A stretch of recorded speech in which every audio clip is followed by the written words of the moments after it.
Welcome.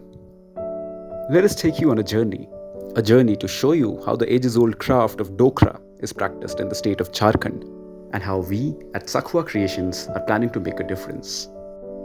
Early in the morning, among the lush green forests of Jharkhand, the work starts. Finely chopped husk is first mixed with red soil or lal mitti to make the base for the designs, which in this case are a series of pendants. Fine soil or chikni mitti is then prepared to make the surface of the base even smoother. Soil from ant hills is generally used for this purpose.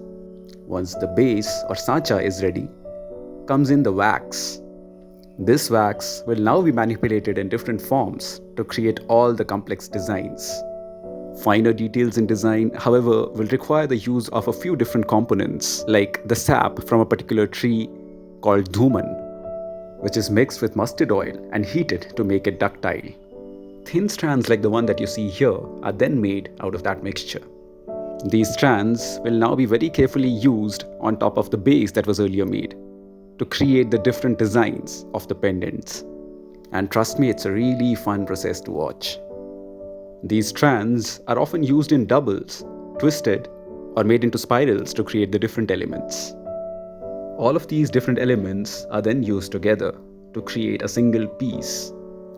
Fun fact, earlier Dhokra was used to make utilitarian products. But ever since Industrial Revolution, these artisans are struggling to keep up with the lower prices of the machine-made goods. A typical buyer often doesn't understand the amount of work that goes into making these pieces, and hence find the higher prices on these pieces unjustified. The basic design of all the articles are created in-house. A creative upper hand, however, is given to the artisans to interpret the designs according to their own understanding. Being from Jharkhand, a place that is known for its wildlife and forests, and tribes that worship nature, we try to bring in the same essence into our products as well. Tribes like the Oraos are known to have their gotras or surnames after their favorite element of nature. Inspired from the same concept, we have designed and developed our pendants. The motifs on each of these pendants are inspired from particular elements of nature, similar to the concept of spirit animals or plants. Once the wax design is complete, the same chikni mitti or fine soil is used to cover the whole model. This step is very important to the entire process. A nice packing around the wax model will ensure a good finish on the final product. Some of the artisans like to compare this process to a camera. In a way, how camera captures images, the soil here will capture the form of the wax model. After packing the wax model completely, the clay is allowed to dry before casting.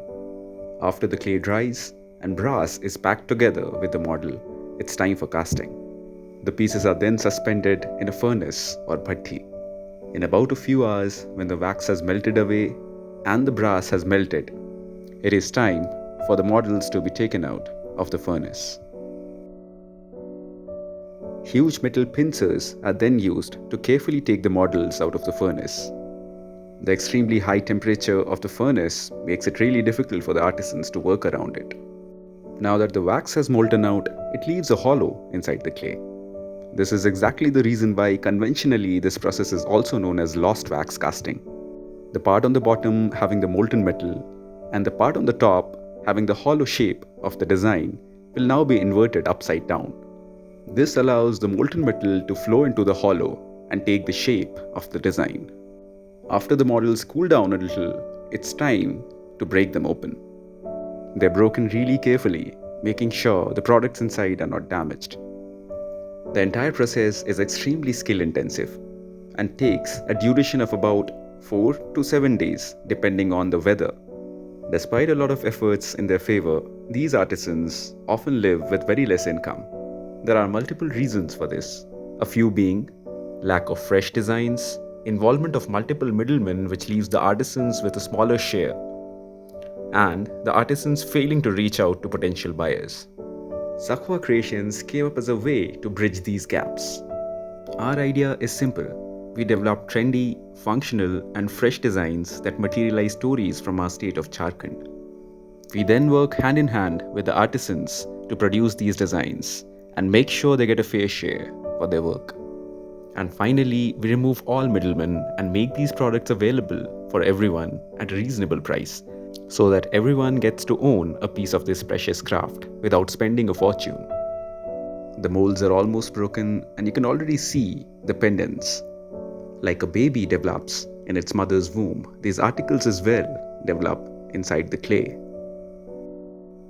Here's a little sneak peek to a few of our pendants.